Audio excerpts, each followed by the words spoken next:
جیسے ابھی مفتی صغیر صاحب بیان کر رہے تھے، ان کے استاد محترم حضرت مفتی فیض الفیض رحمہ اللہ تعالی رحمۃ واسعہ ہمارے ساتھیوں میں سے تھے، بلکہ مجھ سے جونیئر تھے وہ، تو وہ ان کے استاد ہیں۔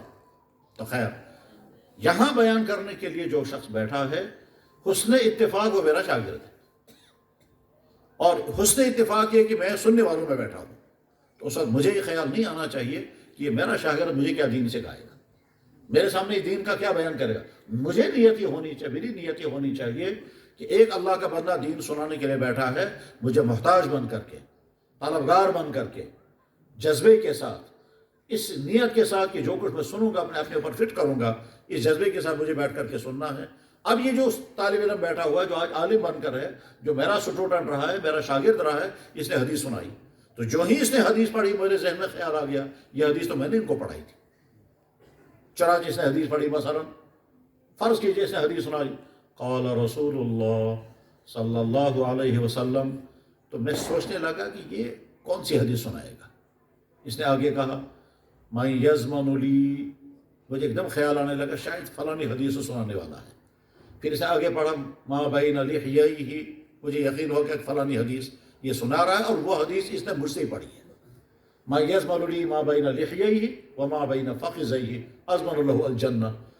جو ہی اس نے ساری حدیث پڑھ لی، میں سمجھ گیا کہ یہ وہ حدیث ہے جو میں نے ان کو پڑھائی تھی، یہ کلاس روم میں تھے، میں استاد کی حیثیت سے تھا، میں نے عبارت پڑھی تھی، ایسی نہیں عبارت پڑھی تھی، پھر میں نے ترجمہ کیا تھا، پھر میں نے اس کی تشریح کی تھی، مگر مجھے یہ سب نہیں سننا ہے اور سوچنا ہے۔ اس وقت مجھے یہ سوچنا ہے کہ یہ ایک عالم، ایک اللہ کا بندہ، اللہ کے نبی کا کلام مجھے سنا رہا ہے، اور جب یہ ترجمہ کرے گا تو مجھے ایک دم یہ دیکھنا ہے کہ میرے لیے اس میں کیا میسیج ہے۔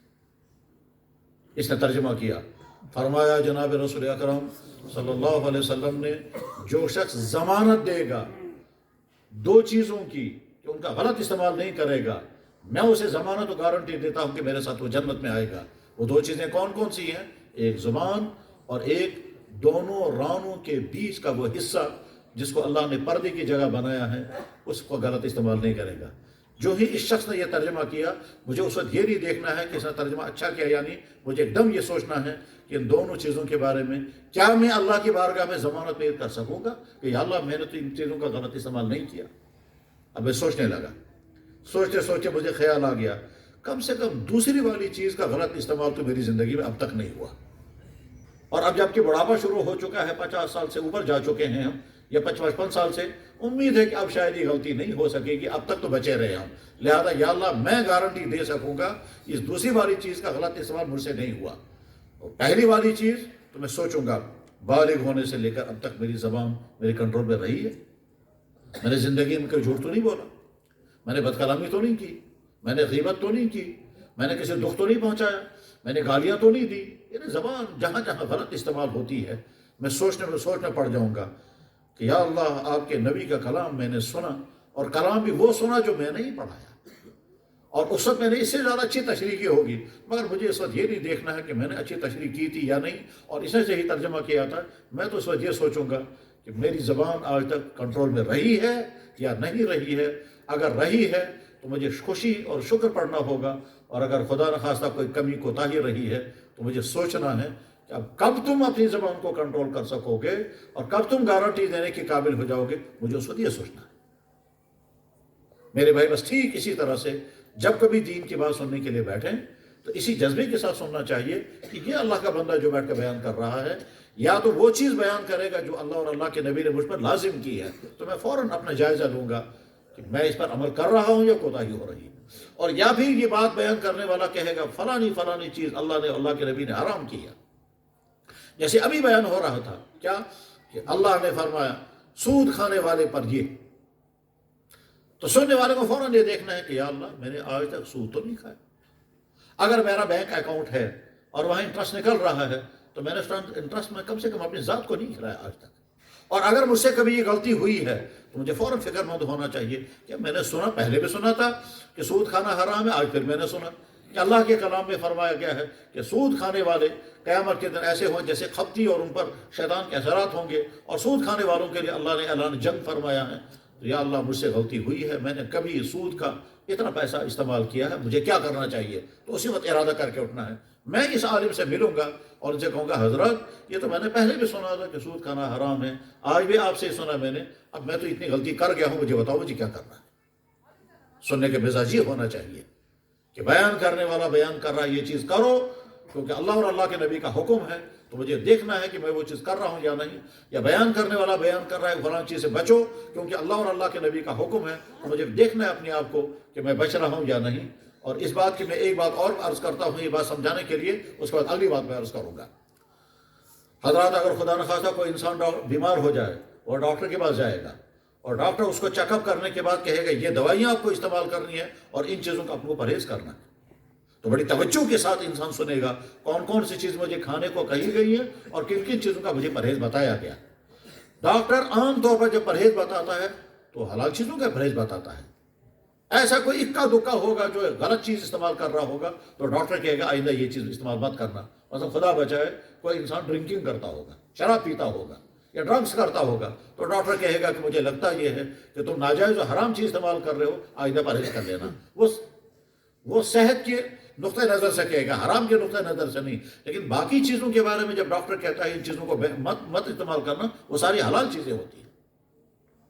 معدے میں تکلیف ہے، ڈاکٹر نے کہا مسالے مت کھانا، مرچیں مت کھانا، ہیوی چیزیں مت کھانا، یا فرض کیجئے گوشت بند کر دینا، راجماش کی دال ہیوی ہوتی وہ بھی بند کر دینا، لائٹ غذائیں کھانا، یا مثلا فرض کیجئے خدا نہ خواستہ چھاتی خراب ہو گئی، ڈاکٹر نے کہا آئس کریم نہیں کھانا، ٹھنڈی چیزیں مت کھانا، ٹھنڈا پانی مت پینا، جتنی چیزوں سے چھاتیاں اور خراب ہوتی ہیں ان چیزوں سے پرہیز کرنا، یہ ساری حلال ہے۔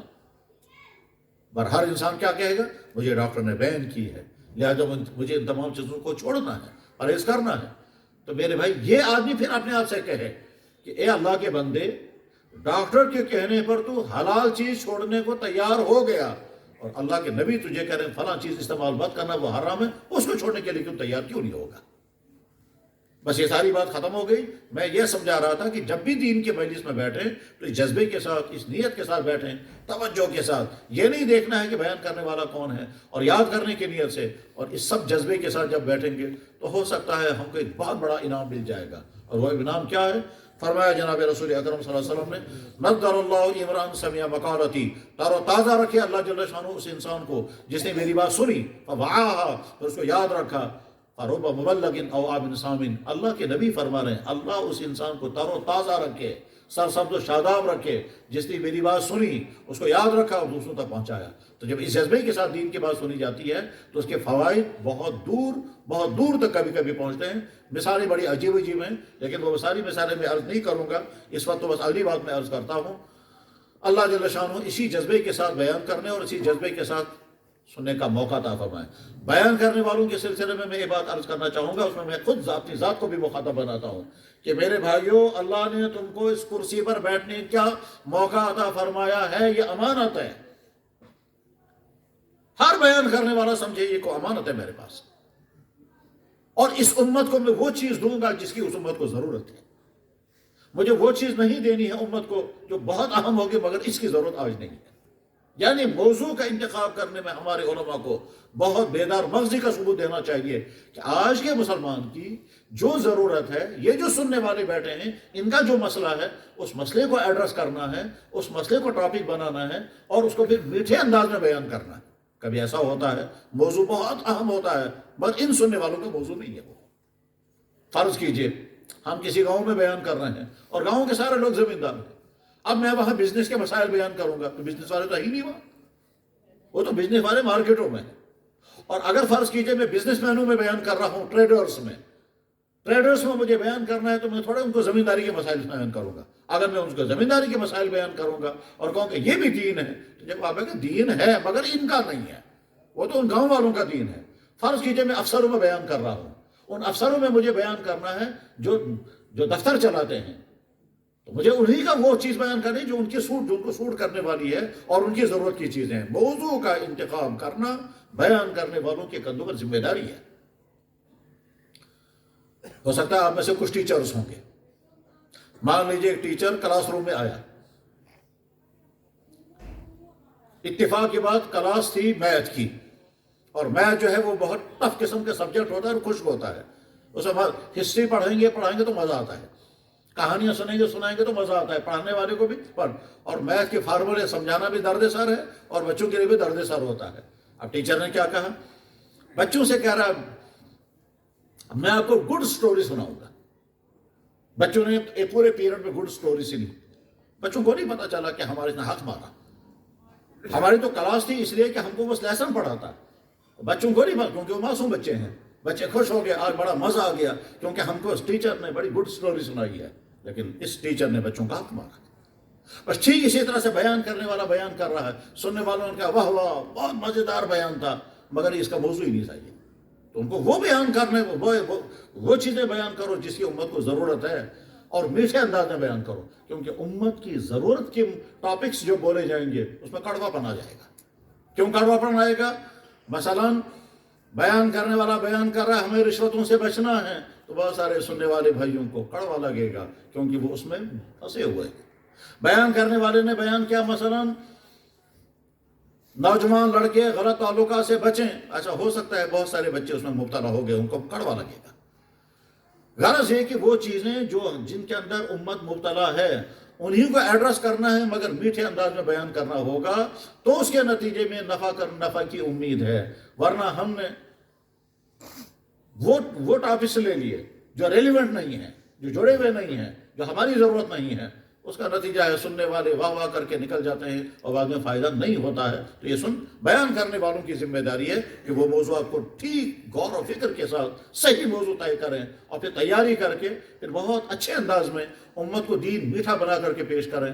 سلام جناب رسول اکرم صلی اللہ علیہ وسلم کی بارگاہ اقدس میں اللہ کے نبی علیہ السلام نے دو اہم صحابہ کو ملک یمن روانہ فرمایا تھا، اور یہ فرمایا تھا معاذ بن جبل اور ابو موسیٰ اشعری۔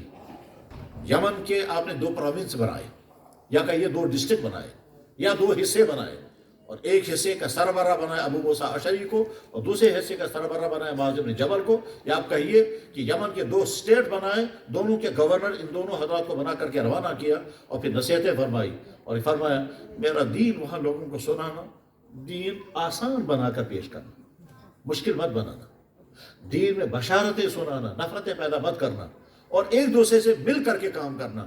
بشرا ولا تنفرا ویسرا ولا تعسرا وتطاوعا، بخاری میں ایک جگہ پر روایت ہے تطاوع، آپس میں مل جل کر کے کام کرنا، ٹکراؤ آپس میں مت کرنا۔ دین کے کام کرنے والوں کو ٹکراؤ بھی نہیں کرنا ہوتا ہے۔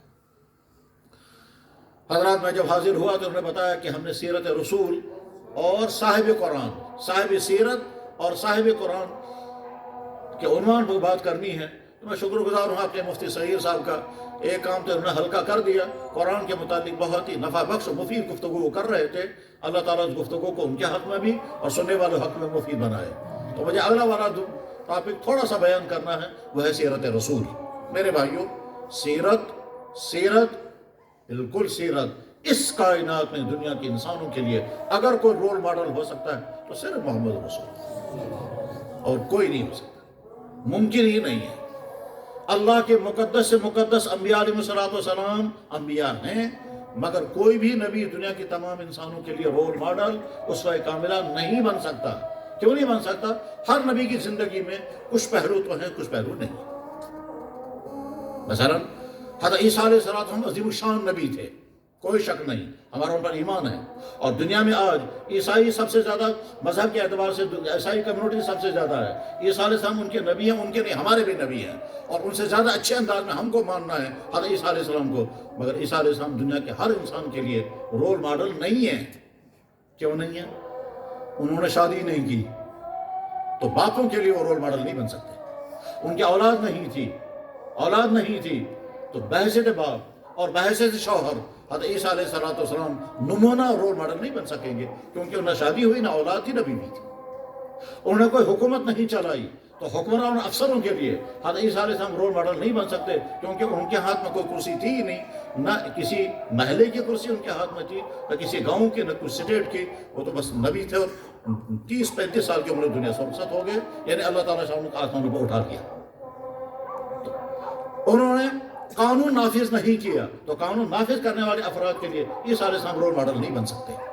عیسیٰ علیہ السلام جوانوں کے لیے رول ماڈل نہیں بن سکتے، اس لیے کہ عیسیٰ علیہ السلام کی جوانی کیسے گزری ہے اس کا کہیں ریکارڈ ہی نہیں ہے۔ یہ ایک مثال میں عرض کرتا ہوں یہ کہہ کر کے میں کہنا چاہوں گا کہ اس دنیا میں سب سے مقدس ترین جماعت ہوتی ہے نبیوں کی جماعت، لیکن نبیوں میں بھی کوئی نبی ایسا نہیں ہے دنیا کے ہر انسان کے لیے نمونہ بن سکے، صرف ایک ذات اقدس، وہ ہے محمد رسول اللہ۔ وہی دنیا کے تمام انسانوں کے لیے نمونہ کامل، اسوہ حسنہ، رول ماڈل، اور ایسی ذات کہ جس کو ہم کہہ سکتے ہیں یہ جوانوں کے لیے بھی ہیں، یہ بوڑھوں کے لیے بھی ہیں، یہ حکمرانوں کے لیے بھی ہیں، یہ افسروں کے لیے بھی ہیں، یہ غریبوں کے لیے بھی ہیں، یہ مالداروں کے لیے بھی ہیں، یہ حسن پرستوں کے لیے بھی ہیں، یہ سیدھے سادے انسانوں کے لیے بھی ہیں، یہ شوہروں کے لیے بھی ہیں، یہ یتیموں کے لیے۔ کوئی زندگی کا پہلو ایسا ہے ہی نہیں کہ محمد صلی اللہ علیہ وسلم ان کے لیے نمونہ نہ بن سکے۔ لیکن ظاہر سارا کو سمجھنے کے لیے بہت وقت چاہیے اور اتنا نہیں بیان کیا جا سکتا، لیکن اس وقت ہماری زندگی سے جڑی ہوئی سیرت کی جتنی چیزیں ہیں میں کوشش کروں گا ان میں سے ایک ایک چیز کو سامنے لاتا رہوں، مگر اس ارادے کے ساتھ بیان ہوگا اور اس ارادے کے ساتھ سنیں کہ اس میں ہمارے لیے جو کچھ میسیج ہے وہ میسیج ہم لیں گے اور اس چپٹر میں ہم اپنے نبی کو اپنے لیے نمونہ بنائیں گے۔ میرے بھائیو، پہلی بات، انسان کی زندگی کا سٹیج، انسان کی زندگی جب سٹارٹ کرتی ہے تو زندگی کا پہلا حصہ ہوتا ہے یتیمی، یہ نابالغی کا نابالغی کا زمانہ، نابالغوں کے لیے اور کوئی نمونہ نہیں۔ اصل زندگی سٹارٹ ہو جاتی جو انسان بالغ ہوتا ہے، اور بالغ ہونے سے لے کر کے شادی تک کا زمانہ یہ نہایت ہی کروشل زمانہ ہے۔ اسی عمر میں بچے بگڑتے ہیں، اسی عمر میں بچے بنتے ہیں، اسی عمر میں انسان کی باڈی کے تمام چیزیں ڈیولپ ہوتی ہیں، یعنی سیکچول ہارمونز اسی عمر میں بنتے ہیں، مردانگی کے اثرات اسی عمر میں پیدا ہونے لگتے ہیں، اسی عمر میں انسان اٹریکٹ ہو جاتا ہے فیمیل کی طرف، اسی عمر میں انسان کو ولولے ہوتے ہیں کہ میں کچھ بنوں گا، تو بننے کی تمام چانسز اسی عمر میں ہیں، اور بگڑنے کی ساری خطرے بھی اسی عمر میں ہیں، اور آج کے نوجوانوں کی جو نسل بگڑ رہی ہے وہ اسی عمر میں بگڑ رہی ہے۔ اب ہم اس تمام نسل کو ایڈریس کر کے ہم کہیں گے دیکھو تمہارے لیے نمونہ محمد رسول اللہ، اور وہ ایسے نمونہ ہے کہ محمد صلی اللہ علیہ وسلم کی جوانی انتہائی پاکیزہ جوانی تھی، اور پاکیزہ جوانی خاص طور پر اس لیے بھی کہ نگرانی کرنے والا آپ کا کوئی نہیں تھا، نگرانی والدین کرتے ہیں، آپ کے والدین تھے ہی نہیں، والد کو تو دیکھا بھی نہیں انہوں نے، اور والدہ 6 سال کی عمر میں دنیا سے رخصت ہو گئی، بھائی بہن کوئی تھا ہی نہیں، تو اکیلے محمد صلی اللہ علیہ وسلم کی ذات اقدس اور جوان انتہائی خوبصورت، انتہائی طاقتور اتنے ہیں کہ جنت کے 300 مردوں کی طاقت حضور کے جسم آتما کے اندر تھی، اور جنت کے ایک مرد کے اندر طاقت ہوتی دنیا کے 100 مردوں کے برابر۔ تو 3000 مردوں کے جسم میں جتنی طاقت ہے اس دنیا میں اتنی طاقت محمد صلی اللہ علیہ وسلم کے جسم میں تھی، وہ یہ حدیث سے ثابت ہے، اس کی تفصیل بیان نہیں کر سکتے۔ تو انتہائی طاقتور اور انتہائی خوبصورت، سوسائٹی بالکل بگڑی ہوئی جہاں شراب بھی ہے اور دوسری بہت ساری برائیاں ہیں، نگرانی کرنے والا کوئی نہیں ہے، یہ ہے صورتحال۔ اس صورتحال میں محمد صلی اللہ علیہ وسلم نے اپنی جوانی کو کوئی داغ لگنے نہیں دیا۔ یہی وجہ ہے کہ آگے چل کر کے جو لوگ ان کے دشمن بنے، ان دشمنوں نے ہر قسم کے الزام تو لگایا، لیکن کوئی یہ نہ کہہ سکا کہ آپ کی جوانی میں یہ داغ تھا، آپ نے جوانی میں یہ غلطی کی ہے۔ اگر ان سے خدا نہ خواستہ کوئی غلطی ایسی بات ہوئی ہوتی وہ تو فوراً سے اچھلتے، کیوں؟ وہ تو طاق میں تھے کہ کوئی کمی ہمیں نظر آ جائے، اس کی جوانی میں تو ہم کھٹ سکیں گے، آپ نے بھی ہو ہی نہیں سکتے، اس لیے کہ آپ کی زندگی جوانی میں یہ خرابی تھی، یہ خرابی۔ اور اس کے مقابلے میں جب آپ کی شادی ہوئی ہے 25 سال کی عمر میں، تو حضرت ابو طالب نے جو قصیدہ پڑھا تھا، اس قصیدے میں انہوں نے ایک شعر کا مفہوم یہ بتایا تھا کہ میرا یہ بھتیجا مالی اعتبار سے میرا شعبہ کمزور ہے، میرا یہ بھتیجا یتیم ہے، میرے بھتیجے کے پاس پراپرٹی نہیں ہے، مگر عرب کا کوئی جوان کردار کے اعتبار سے اس کا مقابلہ نہیں کر سکتا۔ تو کردار کو انہوں نے ہائی لائٹ کیا تھا۔ اب آج کے جوان کے لیے رول ماڈل محمد رسول اللہ، اور اس کو اور آگے جب ڈیٹیل میں بیان کریں تو سمجھیں کہ آج کے جوان کو خطرہ، اس کی ایمان کو بھی خطرہ ہے، اس کے کیریکٹر کو بھی خطرہ ہے، اس کی صحت کو بھی خطرے ہے۔ تو آپ کو اپنی ایمان کو بھی بچانا ہوگا، اپنے کیریکٹر کو بھی بچانا ہوگا، اور اپنی صحت کو بھی بچانا ہوگا، اور ان تینوں کو بچانے کے لیے ایک طرف سے آپ کے اندر ایک جذبہ پیدا ہو جانا چاہیے اپنے بچاؤ کا، اور دوسری طرف سے آپ کے سامنے رول ماڈل رہنا چاہیے۔ تو آپ کہیں گے میرے لیے رول ماڈل ہے محمد رسول اللہ، جیسے انہوں نے اپنی جوانی کو بچایا، حالانکہ بگڑنے کی تمام چانسز وہاں تھے۔ چانسز کیوں تھے؟ سوسائٹی خراب ہے، وہاں سارے گناہ کو دھڑلے سے ہوتے تھے، بلکہ گناہ کو گناہ ہی سمجھتے ہی نہیں تھے جیسے آج کے زمانے میں۔ جیسے آج کا دور وہ دور ہے کہ جس میں بے شمار گناہوں کا انسان گناہ ماننے کو بھی تیار نہیں. یورپین لائف سٹائل میں تو گناہ رہا ہی نہیں ہے. وہاں تو بوائے فرینڈ اور گرل فرینڈ کوئی گناہ ہے ہی نہیں، کوئی جرم ہے ہی نہیں. تو یہ جو لائف سٹائل دنیا میں آ رہا ہے گناہ نہیں ہے. تقریباً اس سے ملتا جلتا دور وہی تھا، اور اس ماحول کے اندر ہمارے نبی محمد رسول اللہ نے اپنی جوانی کا آغاز کیا. کوئی داغ لگنے نہیں دیا. وہاں شراب عام تھی، آپ نے کبھی شراب کو ہاتھ نہیں لگایا. وہاں دوسرے طرح طرح کے جرائم تھے، آپ نے کبھی کوئی جرم نہیں کیا. وہاں مار کٹاٹ، اڑائی کٹائی اور قتل و غارت گری ہوتی تھی، آپ نے کسی کو جوانی میں اف تک نہیں کہا، کبھی گالی نہیں دی، کبھی کسی کی چیز نہیں اٹھائی، کبھی کوئی تھپڑ نہیں مارا. ساری زندگی کوئی نہیں کہہ سکا کہ اس کے ہاتھ سے مجھ پر ظلم ہوا ہے، اس کی آنکھ غلط تو چلتی رہی ہے، اس نے ڈانس سے میں کبھی نہیں دیکھا. تو میرے نوجوان بھائیوں، تمہارے لیے نمونہ فلم سٹار نہیں ہے، تمہارے لیے نمونہ کرکٹر نہیں ہے، تمہارے لیے نمونہ وہ نہیں ہے جن کی راکیں گندی ہاتھوں میں گزرتی ہیں. تمہارے لیے نمونہ وہ ہیں جن کا کام جو ہے وہ صرف ایکٹنگ کرنا ہے اور حقیقت کچھ نہیں. تمہارے لیے نمونہ محمد رسول اللہ. لقد کان لکم فی رسول اللہ اسوۃ حسنہ. جس وقت آپ کی شادی ہوگی اس وقت آپ کو چیک کیا جائے گا آپ پاک ہیں یا نہیں، اور خود آپ کا ضمیر آپ سے پوچھے گا. اگر آپ پاک ہیں تو آپ کہیں گے کہ میری جوانی اب تک ایسی گزری ہے کہ میں نے نقل کی ہے محمد رسول اللہ کی جوانی کی. آج میرا نکاح ہو رہا ہے، میں نے اپنے آپ کو داغ لگنے نہیں دیا. اور جو آپ کی زندگی کے ساتھی بننے والا ہے، آپ کو حق ہے اس سے بھی پوچھیں کہ تم بھی پاک دامن ہو یا نہیں. میں نے تو اپنے آپ کو بچا کر کے رکھا ہے. اگر نوجوان آج کا برائیوں سے بچ کر کے یہاں تک پہنچ سکا تو اس کی جوانی آئیڈیل جوانی ہے. اور یہ جوانی وہ ہے جس کو اللہ کے نبی علیہ السلام نے فرمایا قیامت کے دن 7 آدمی عرش کے سائے کے نیچے ہوں گے، دوسرے نمبر پہ یہی جوان ہوگا. تو نمونہ محمد رسول اللہ کی ذات اقدس ہے. سیرت طیبہ کے چپٹر کے ابواب میں سے پہلا باب یہ ہے. سیرت طیبہ کا دوسرا باب، جن کی شادیاں ہو گئی ان کے لیے نمونہ آپ کے دائیں بائیں کے آپ کے دوست نہیں، آپ کے دائیں بائیں کے رہنے والے شوہر نہیں ہیں. شوہروں کے لیے نمونہ ہے محمد رسول اللہ کی ذات اقدس. اللہ کے نبی علیہ السلام کے نکاح ہوئے، 25 سال کی عمر تھی، 40 سال کی عمر خاتون کے ساتھ آپ کا نکاح ہوا. اس کے بعد جب 40 سال کی خاتون حضرت خدیجہ الکبریٰ دنیا سے رخصت ہو گئی، اس کے بعد آپ نے باقی نکاح کیے ہیں. اور وہ نکاح کیے اللہ کے حکم کے مطابق، دین کی ضرورتوں کے لیے، ذاتی ضرورت کے لیے نہیں. یہ ایک مستقل موضوع ہے کہ جو دنیا میں اللہ کے نبی علیہ السلام کی ذات اقدس پر اعتراضات کرنے والے وہ کہتے ہیں اتنی شادیاں کیوں کی. تو جواب ہے وہ اتنی ساری شادیاں دین کے لیے کی ہیں، ذات کے لیے نہیں. ذات کے لیے اگر شادی کرنی ہوتی تو جوانی میں کرتے. تو جوانی میں تو آپ نے ساری جوانی کا زمانہ گزارا ایک ایسی خاتون کے ساتھ جو کافی عمر کی تھی، یعنی خدیجہ الکبریٰ. اور اس زمان پورے زمانے میں آپ نے دوسرا کوئی نکاح نہیں کیا.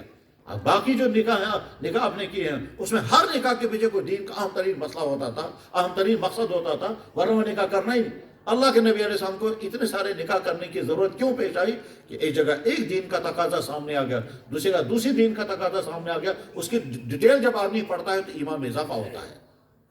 مثلا حضرت زینب رضی اللہ عنہ کو طلاق ہو گئی، اللہ کے نبی نہیں چاہتے تھے ان سے نکاح کرنا، وہ آپ کی پھوپھیزاد بہن تھی. اللہ نے فرمایا ہمارا حکم ہے کہ آپ سے نکاح کریں. اللہ کے نبی نہیں چاہتے تھے، اللہ نے فرمایا آپ کو نکاح نہیں کرنا، ہم نے تو آپ کا نکاح کر دیا. تو حضرت زینب کہا کرتی تھی کہ زمین پہ میرا نکاح نہیں، میرا نکاح تو آسمان پر ہوا ہے. اس کے پیچھے ایک مسئلہ تھی اور وہ مسئلہ پوری ہو گئی. تو غرض جناب رسول اللہ صلی اللہ علیہ وسلم بحیثیت شوہر، بحیثیت ہسبینڈ، ان کا رویہ اپنی بیویوں کے ساتھ کیسا تھا. ہر شوہر کو چاہیے کہ وہ نمونہ بنائے اپنے لیے محمد صلی اللہ علیہ وسلم کی ذات اقدس کو، تو آپ کی فیملی لائف کامیاب ہو جائے گی. اگر انسان چاہتا ہے اپنی فیملی لائف کامیاب کرنا تو ایک ہی راستہ ہے، محمد صلی اللہ علیہ وسلم کا اپنے رول ماڈل بناؤ، اپنی بیویوں کو تکریمات پہنچاؤ، اپنی بیویوں کا احسان مانو، ان کے ساتھ حسن سلوک کرو، اپنی زبانوں سے، اپنے رویے سے اپنی بیویوں کو. اور یہ ہمارا دین ہے. محمد صلی اللہ علیہ وسلم نمونہ فرمایا جناب رسول اکرم صلی اللہ علیہ وسلم نے، اور آپ نے اپنے آپ کو پیش کیا. فرمایا تمہیں سب سے بہتر انسان ہے جو اپنی بیویوں کے ساتھ اچھا سلوک کرے. پھر فرمایا میں نے بھی اپنی بیویوں کے ساتھ اچھا سلوک کیا. ازواج مطہرات میں سے ایک بھی ایسی نہیں ہے کہ زندگی میں کبھی آپ نے کسی نے کہا ہو انہوں نے مجھ پر ظلم کیا، انہوں نے مجھے حق مارا، انہوں نے مجھے تکلیف پہنچائی، برا بھلا کہا، تانے دیے، کبھی نہیں. محمد صلی اللہ علیہ وسلم کی زبان کتنی پاکیزہ زبان تھی، رول ماڈل. تو شوہروں کے لیے اسوہ کاملہ محمد صلی اللہ علیہ وسلم کی ذات اقدس. بلکہ ہم تو شوہروں کو کبھی کبھی جرأت کر کے یہ بھی کہتے ہیں کہ شوہروں اچھی طرح سے تم سمجھو تمہاری بیویوں کے تم پر زیادہ احسانات ہیں، تمہارے احسانات تم پر کم ہیں۔ بیویوں کے احسانات تم پر اس لیے زیادہ ہیں کہ حلال بچہ اسی نے پیدا کر کے دیا، گناہوں سے بچنے کا ذریعہ وہی بنی ہوئی ہے، تمہارے گھر انہی کے ذریعے سے کھڑے ہیں، تمہارا سکون سارا انہی کے ذریعے سے ہے۔ اور یہ سارا تب سمجھ میں آئے گا جب تمہاری بیویاں وفات پا جائیں گی، پھر تمہیں سمجھ میں آئے گا کہ گھر میں کہاں تمہاری حیثیت پہنچ جائے گی۔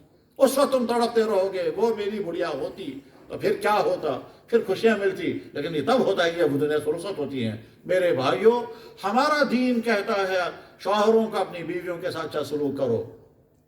ہمارا دین جیسے کہتا ہے اللہ کے سامنے جھکو نماز ادا کرو، ویسے ہی ہمارا دین کہتا ہے اپنی بیویوں کے ساتھ اچھا سلوک کرو۔ وعاشرون بالمعروف، رول ماڈل ہمارے لیے محمد رسول اللہ۔ دنیا میں بہت بڑا طبقہ وہ ہے جو کرسیوں پر بیٹھا ہوا ہے، چاہے وہ کرسی چھوٹی والی ہو چاہے بڑی والی۔ جو چپراسی کی کرسی پر ہے وہ بھی کرسی ہے، جو افسری کی کرسی پر ہے وہ بھی کرسی ہے۔ آپ کے لیے نمونہ محمد رسول اللہ کی ذات اقدس ہے۔ آپ بھی کرسی پر تھے، اور کون سی کرسی؟ ایک کرسی آپ کی وہ تھی، اس کائنات کے سردار محمد رسول اللہ، اس سے بڑی کرسی تو کوئی بھی نہیں۔ لیکن دوسری کرسی یہ تھی کہ آپ مدینے کے سربراہ تھے، آپ فوج کے کمانڈر تھے، آپ مدینے کے جج تھے، تو آپ نے جج ہونے کی حیثیت سے جج کی کرسی پر بیٹھے ہیں، آپ سربراہ ہونے کی حیثیت سے، آپ فوج کے کمانڈر ہونے کی حیثیت سے بھی ہیں، تو آپ ایک کرسی پر بیٹھے ہیں۔ اس کرسی پر بیٹھ کر آپ کا طرز عمل کیا تھا؟ اس کائنات میں کوئی شخص نہیں مثال دکھا سکتا کہ میں نے کرسی کا ویسے استعمال کیا ہو، صحیح استعمال، جیسے محمد رسول اللہ نے کیا۔ جناب رسول اللہ صلی اللہ علیہ وسلم سربراہ ہیں، 12 لاکھ مربع میل کے ملک پر آپ کی حکومت چل رہی ہے، اور حضور کے گھر میں فاقہ چلتا تھا۔ دنیا کا کون سا سربراہ یہ ہوتا ہے؟ آپ علیہ السلام دنیا سے رخصت ہوئے ہیں۔ حضرت عائشہ صدیقہ رضی اللہ عنہ کی حدیث ہے، بخاری میں حدیث موجود ہے، کتاب المغازی میں۔ حضرت عائشہ فرماتی ہیں اللہ کے نبی علیہ السلام دنیا سے رخصت ہوئے اس حال میں کہ آپ کی زرہ ایک یہودی کے پاس بند تھی، کیونکہ گھر والوں کے پاس کھانے کا انتظام نہیں تھا، تو گھر والوں کے لیے کھانے کا انتظام کرنے کے لیے آپ نے اپنی زرہ گرو رکھی، بند رکھی، اور وہاں سے کچھ جو منگوایا اور ازواج مطہرات کو کھانے کے لیے دیا۔ اس کائنات کی شہزادیاں ازواج مطہرات امہات المؤمنین نبی علیہ السلام کی بیویاں، 12 لاکھ مربع میل پر حضور کی حکومت ہے، اور ازواج مطہرات کو فاقے لگ رہے ہیں۔ بیت المال بھرے ہوئے ہیں، بیت المال سے مال تقسیم ہو رہا ہے، لیکن ازواج مطہرات کے لیے کچھ نہیں ہے۔ حضرت حسن رضی اللہ تعالیٰ نے بیت المال کی کھجور منہ میں رکھی، اللہ کے نبی نے فوراً منہ سے نکال دی، فرمایا زکوٰۃ کی کھجور ہے، تم نہیں کھا سکتے اس کو۔ چھوٹا بچہ تھا۔ تو جن لوگوں کے ہاتھوں میں کرسیاں ہیں، چاہے وہ پرائیویٹ سکولوں کی ہوں، پرائیویٹ ہسپتالوں کی ہوں، دفتروں کی ہوں، جہاں کی بھی ہوں، اس کرسی کو امانت سمجھیں، اور نمونہ ہے محمد رسول اللہ کے ساتھ۔ آپ علیہ السلام نے جج ہونے کی حیثیت سے فیصلہ کرنے کے لیے بیٹھا، آپ نے فرمایا اگر میری بیٹی فاطمہ بھی چوری کرے گی اس کا ہاتھ کٹے گا، کوئی روایت کسی کی نہیں ہوگی۔ جہاں اتنے سخت اور وہاں اتنے نرم ہیں، اتنے نرم، اللہ اکبر۔ ہم کل ہی حدیث پڑھا رہے، سبق پڑھا رہے پرسوں، کہ اللہ کے نبی علیہ السلام کو ایک عورت نے زہر دیا۔ اس عورت کا نام تھا زینب، اور وہ یہودی خاتون تھی۔ اس نے گوشت میں زہر ملایا اور حضور کو کھلانے کی کوشش کی۔ اللہ کے نبی علیہ السلام نے وہ گوشت کا ٹکڑا جب اپنے دہنے مبارک میں رکھا، تو یا گوشت کے اندر سے آواز آئی کہ یا رسول اللہ میرے اندر زہر ہے، اور یا پھر حضرت جبریل نے آ کر کان میں کہا کہ اس میں کھانے کے اندر زہر ہے۔ آپ نے وہ دہنے مبارک میں گوشت کا ٹکڑا رکھا تو فوراً نکال دیا۔ آپ کے پاس میں بیٹھا وہ دوسرے صحابی تھے، اس نے وہ گوشت کا ٹکڑا کھایا، پلیٹ میں اس میں سے اسے چبایا، چبانے کے بعد وہ نیچے اتارا، اس کو تو زہر کا اثر ہو گیا، لیکن اللہ کے نبی علیہ السلام کا زہر کا اثر نہیں ہوا، کیونکہ آپ نے لقمہ باہر نکالا۔ لیکن جتنی دیر آپ نے اپنے مبارک منہ میں وہ لقمہ چبایا، اتنی دیر میں آپ کے لعاب میں اس زہر کا اثر آ گیا، اور وہ زہر نیچے اتر گیا، اور جو نیچے اتر گیا تو اس کی وجہ سے بہت سارا نقصان ہوا۔ چنانچہ اللہ کے نبی علیہ السلام آخر عمر میں فرماتے تھے عائشہ وہ جو زینب نے مجھے زہر دیا تھا، اس زہر کی وجہ سے میری اندر کی عبور یعنی فوڈ پائپ اس میں چھید ہو گیا ہے، اب ایسا لگتا ہے جیسے چھریاں اندر لگ رہی ہیں، تکلیف ہوئی تھی۔ وہ جو صحابی تھے، اس صحابی نے وہ زہر کا گوشت کھا لیا اور وہ وفات پا گئے۔ اس کے بعد عورت کو بلایا گیا، خیبر میں یہ واقعہ ہوا۔ اس عورت سے اللہ کے نبی علیہ السلام تم نے کیا کیا؟ کہنے لگا میں نے کچھ نہیں کیا۔ آپ نے فرمایا صحیح صحیح بتاؤ تم نے کیا کیا تھا؟ اس نے کہا جی صحیح بات اگر پوچھنی ہے تو یہ ہے کہ میں نے کھانے میں زہر ملایا تھا۔ آپ نے فرمایا کیوں ملایا تھا؟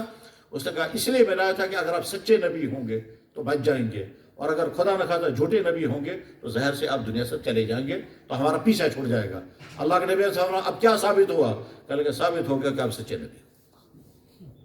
کیونکہ میں نے تو گوشت کے اندر سے آپ کو آواز آئی یا جبریل نے آپ کو سنایا؟ آپ کو تو کہ نہیں معلوم تھا کہ گوشت کے اندر میں نے زہر ملایا ہے۔ خیر، اللہ کے نبی اب کیا کرنا تھا اس عورت کو؟ سلام محمد رسول اللہ کو۔ اس عورت نے حضور کو مارنے کی کوشش کی، نعوذ باللہ من ذالک، یا شہید کرنے کی کوشش کی، زہریلا کھانا کھلا کر اللہ کے نبی نے معاف کر دیا، میں تم سے کچھ نہیں، کوئی بدلہ نہیں لوں گا۔ لیکن چونکہ ادھر سے یہ صحابی وفات پا گیا تھا، یہ انصاف کرنا ہے۔ اس صحابی کے بیٹوں کو بلایا، ان کا نام تھا برا بن معرور، اس کا بیٹا تھا بشر۔ بشر کو بلا کر کہا دیکھو تمہارا باپ زہر کھا کے مر گیا ہے، تمہارا کیا بتا؟ اس نے کہا یا رسول اللہ، اس خاتون نے میرے ابا جان کو زہر کھلایا ہے، اس کی وجہ سے میرا ابا جان مر گیا، ہمیں تو بدلہ چاہیے۔ قانون اللہ کے نبی فرمایا جہاں میری ذات کا معاملہ تھا میں نے معاف کر دیا، اگر ان کا بھی معاف کر دوں گا تو ان پر ظلم ہوگا۔ اس عورت نے کہا یا رسول اللہ بالکل صحیح ہے، میں اس بات کی حقدار ہوں کہ مجھے سزا دی جائے، پر تھوڑی دیر مجھے مہلت دے دیں، میں وضو کرتی ہوں یا غسل کرتی ہوں، پہلے میں مسلمان ہو جاتی ہوں، اس کے بعد جو چاہے سو کرے۔ چنانچہ وہ تھوڑی دیر کے بعد آ گئی، یا وضو کر کے یا غسل کر کے آئی ہے، اور جب اس نے کلمہ پڑھا زینب بنت سلام ابن مشکم، اور اس کے شوہر کا نام تھا کنانہ بن ربی، تو زینب جو یہودی خاتون تھے، خیبر میں یہ واقعہ ہوا، جب وہ کلمہ پڑھنے کے لیے واپس پہنچی ہے، مسلمان ہو گئی، تو ادھر سے صحابی کھڑا ہو گیا، انہوں نے کہا یا رسول اللہ جب یہ مسلمان ہو گئے تو ہم نے بھی معاف کر دیا۔ اب اللہ کے نبی نے بیلنس کیسے کیا؟ جب ذات کا مسئلہ ہے تو انتقام نہیں لیا، جب دوسرے کا مسئلہ ہے تو کہا یہ تو حق تلفی ہو جائے گی، یہ ہے نبی کا کم۔ تو جناب رسول اللہ صلی اللہ علیہ وسلم رول ماڈل ہمارے لیے ہیں۔ وقت زیادہ ہو چکا ہے، بس میں ایک دو واقعات اور بیان کر کے اس نیت کے ساتھ کہ اللہ تعالیٰ مجھے بھی وہی مزاج عطا کر دے اور سننے والی بھائیوں کو بھی مزاج عطا کر دے۔ وہ کیا ہے میرے بھائی؟ ہم اس نبی کے ماننے والے ہیں جس نے ساری زندگی کسی انسان کو کوئی تکلیف نہیں پہنچائی، ساری زندگی کسی انسان کو کبھی کوئی گالی نہیں دی، ساری زندگی پوری زندگی کبھی کسی انسان کو تھپڑ نہیں مارا، ساری زندگی کوئی انسان دعویٰ نہیں کر سکتا کہ انہوں نے مجھ پر ظلم کیا، میرا حق مارا، میری چیز نہیں دی، کبھی کسی نے۔ اور اگر کوئی انسان حق تلفی کرتا تھا، زیادتی کرتا تھا، تو اللہ کے نبی صاحب یہاں معاف فرماتے تھے، کبھی کوئی بدلہ، اور عجیب عجیب واقعات اسے پیش آئے ہیں۔ اللہ اکبر۔ اللہ کے نبی کی صاحبزادیاں 4 ہیں، ان 4 صاحبزادیوں میں سب سے بڑی صاحبزادی حضرت زینب تھی۔ حضرت زینب کا نکاح جس شخص کے ساتھ ہوا تھا اس کا نام تھا ابو العاص۔ یہ ابو العاص حضرت زینب کا خالہ زاد بھائی تھا۔ حضرت خدیجہ الکبریٰ نے اپنے شوہر جناب رسول اللہ صلی اللہ علیہ وسلم سے عرض کیا یا رسول اللہ میری بہن کا لڑکا ابو العاص بہت اچھا لڑکا ہے، آپ قبول فرما لیں، ہم اپنی بیٹی کا نکاح اس کے ساتھ کر دیں گے۔ اللہ کے نبی نے فرمایا خدیجہ جب تم مطمئن ہو میری طرف سے بھی اجازت ہے، نکاح ہو گیا۔ تو زینب جو اللہ کے نبی کی سب سے بڑی صاحبزادی تھی، ان کا نکاح ہوا ابو العاص کے ساتھ، اور ابو العاص کے والد کا نام تھا ربی، ابو العاص اپنے ربی کے ساتھ نکاح ہو گیا۔ ابو العاص واقعہ بہت شریف انسان تھا، بہت ہی پاک دامن، اچھا، اس کی تعریف اللہ کے نبی نے خود بھی فرمائی ہے، اور وہ بخاری میں حدیث ہے کہ ابو العاص جو ہے وہ وفادار ہے، سچے وعدوں والا ہے، وغیرہ وغیرہ۔ ایک مرحلہ ایسا بھی آیا کہ صورتحال عجیب ہو گئی۔ جناب رسول اللہ صلی اللہ علیہ وسلم مدینہ شریف میں ہے، حضرت زینب مکہ شریف میں ہے، اپنے شوہر کے ساتھ رہ رہی ہے۔ حضرت زینب نے اپنے شوہر سے کہا کہ میں چاہتی ہوں مدینہ اپنے والد کے پاس جاؤں، تقریباً مان لے آپ ایسے جیسی کبھی کوئی بیٹی کہتی ہے کہ میں میکے جاؤں گی، وہ کیسا معلوم میں اپنی میکے جاؤں گی، ہوتا ہے بیٹیوں کا شوق میکے جانے کا، اور میکے والوں کو بھی بڑی خوشی ہوتی ہے جب بیٹی آتی ہے۔ یہ دونوں کے لیے ایک ایسی حیرت انگیز خوشی ہے جس کو محسوس تو کیا جا سکتا، اس کو بیان نہیں کیا جا سکتا۔ بہرحال زینب نے اپنے شوہر سے کہا میں مدینہ جانا چاہتی ہوں۔ شوہر وعدہ بھی کر چکے تھے اللہ کے نبی علیہ السلام کے ساتھ کہ میں زینب کو بھیجوں گا۔ ابو العاص نے کہا کہ مجھے چاہیے تھا کہ میں تمہارے ساتھ مکہ سے مدینہ ساتھ چلوں، مگر میں اس پوزیشن میں نہیں ہوں کہ تمہارے ساتھ جا سکوں۔ حالات ان کے ایسے ہی تھے کہ اس وقت وہ نہیں آ سکتے تھے۔ ابو العاص اپنی بیوی سے کہا کہ میں مکہ مکرمہ سے مدینہ طیبہ کے سفر کے سارے انتظامات کر دیتا ہوں، سواری کا انتظام، راستے میں کھانے کا انتظام، اور جو تم کو سواری لے کر کے چلے گا وہ ایک قابل اعتماد انسان، وہ تمہیں ساتھ جائے گا۔ اور اتفاق کی بات، بہت ہی عجیب اتفاق کی بات یہ کہ حضرت زینب رضی اللہ عنہ حالت حمل میں تھی، یعنی پریگننسی کی حالت۔ بہرحال حضرت زینب کا پلان ہو گیا، اب مکہ مکرمہ سے مدینہ کا سفر ہونے والا ہے، اور اس زمانے میں مکہ مکرمہ سے مدینہ کا سفر عام طور پر 8 یا 9 دن میں ہوا کرتا تھا۔ مکے کے ان لوگوں نے سنا جو ہمارے نبی کے دشمن تھے، ان لوگوں نے جو ہی سنا کہ محمد کی بیٹی خوش و خرم ہو کر اپنے ابا جان کے پاس جا رہی ہے، تو ان کو یہ بات بھی برداشت نہ ہوئی کہ جب بیٹی ان کے پاس پہنچے گی ان کو خوشی ہوگی اور بیٹی کو خوشی ہوگی، ہمیں یہ بھی گوارا نہیں ہے۔ انہوں نے کہا کچھ بھی ہو جائے ہم اس کو نہیں جانے دیں گے، کچھ بھی ہو جائے ہم نہیں جانے دیں گے، لیکن ساتھ میں سمجھتے رہے کہ شرم کی بات ہے کہ ایک پریگننٹ عورت کو ہم زبردستی سے روک لیں، یہ مناسب نہیں رہے گا، لیکن وہ سے چاہتے تھے۔ اس لیے کیا ہوا، جو بڑے بڑے لوگ تھے وہ سامنے نہیں آئے، نوجوان لڑکوں کو ابھارا اور ورگلایا، اور ورگلا کر کے وہ سامنے آ گئے۔ جس دن حضرت زینب کو نکلنا تھا، نوجوان لڑکے سامنے آ کر کہتے ہیں کچھ بھی ہو جائے ہم آپ کو نہیں جانے دیں گے۔ حضرت زینب کہتی بھائی میں نے تمہارا کیا کیا؟ تمہارا اگر کوئی اختلاف تو میرے ابا جان کے ساتھ ہے، نبی وہ ہیں، تم ان کو فالو کرو گے یا نہیں کرو گے تم جانو اور وہ جانے، میں ایک عورت ہوں اور وہ بھی حالت حمل میں ہوں، تو مجھے روکنے سے تمہیں کیا ملے گا؟ اور کیا کیا گفتگو حضرت زینب نے اس وقت کی ہوگی اللہ جانتے ہوں اور وہ جانتے ہوں گی، لیکن بہرحال وہ ضد پر تھے۔ انہوں نے کہا کچھ بھی ہو جائے ہم آپ کو نہیں جانے دیں گے۔ حضرت زینب اونٹنی پہ سوار ہے، نکلنا چاہتی ہیں، چاروں طرف سے نوجوان لڑکے کھڑے ہیں، وہ نکلنے نہیں دے رہے ہیں۔ اسی رسہ کشی میں یہ نکلنا چاہتی ہیں، وہ نکلنے نہیں دے رہے ہیں۔ اونٹ کا نکیل پکڑنے والا چاہتا ہے اونٹ کو نکال لے جائے، وہ چاروں طرف سے کھڑے ہیں۔ پیچھے سے ایک نوجوان جو پیچھے کھڑا تھا اس نے وہاں سے نیزہ مارا، اور وہ نیزہ حضرت زینب رضی اللہ تعالیٰ عنہ اونٹی پر سوار ہیں، وہ نیزہ یا تلوار، کچھ سیرت کی کتابوں میں نیزے کا لفظ آتا ہے، کچھ سیرت کا تلوار کا لفظ آتا ہے، اور نیزہ وہاں سے چلا اور سیدھے آ کر حضرت زینب کے پیٹ پر لگا، اور پیٹ پھٹ گیا، بچہ باہر آ گیا، اور حضرت زینب نیچے، پیٹ پھٹا ہوا ہے، خون جاری ہے، بچہ ضائع ہو چکا ہے، اونٹی بھی زخمی ہو گئی، اس طرح سے وہ نیزہ لگا ہے۔ پھر بعد میں چل کر وہ اونٹی بھی شاید مر گئی۔ بہرحال حضرت زینب کس طرح اٹھی ہوگی، کون ان کو اٹھا کے لے گیا ہوگا، شوہر کو کتنی دیر بعد پتہ چلا ہوگا، پھر اس نے کیسے ان کو اٹھایا اور لے گیا۔ اس کے بعد اللہ کے نبی مدینہ شریف میں،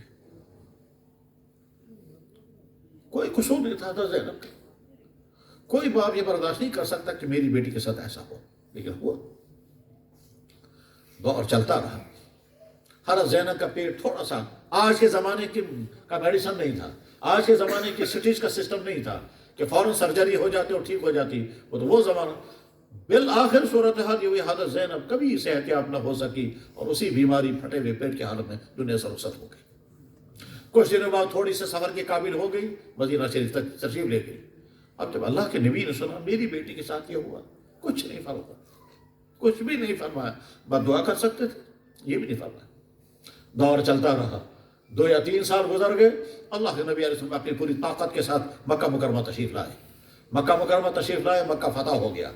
مکے والے اب مقابلے کے لیے سامنے آ بھی نہیں سکتے تھے۔ اب وہ مکہ فتح ہو گیا تو تمام بڑے بڑے مجرم سامنے آتے گئے، انہی میں ایک شخص سامنے آیا، آپ نے فرمایا کون ہو؟ اس نے کہا جناب میں حبار ابن اسود ہوں۔ آپ نے فرمایا تم ہی وہ ہو جس نے میری بیٹی زینب کو نیزہ مارا تھا؟ اس نے کہا تو نہیں ہوں۔ اللہ کے نبی صلی اللہ علیہ وسلم اب کیا حکم ہے؟ کہنے لگے ایک تو میں مسلمان بننا چاہتا ہوں، اور وہ جو میں نے جرم کیا تھا اس جرم کی معافی چاہتا ہوں۔ اللہ کے نبی کہہ سکتے تھے اس وقت آج کیا معافی مانگو کہ تم؟ دنیا کا کوئی بھی قانون، دنیا کا شریف سے شریف انسان بتائے اس موقع پر کیا ہونا چاہیے تھا، لیکن سلام محمد رسول اللہ کو آپ نے فرمایا حبار جس دن میں نے سنا تھا تم نے میری بیٹی کے ساتھ یہ کیا، میں نے اسی دن معاف کر دیا تھا، آج بھی میں معاف کر دیتا۔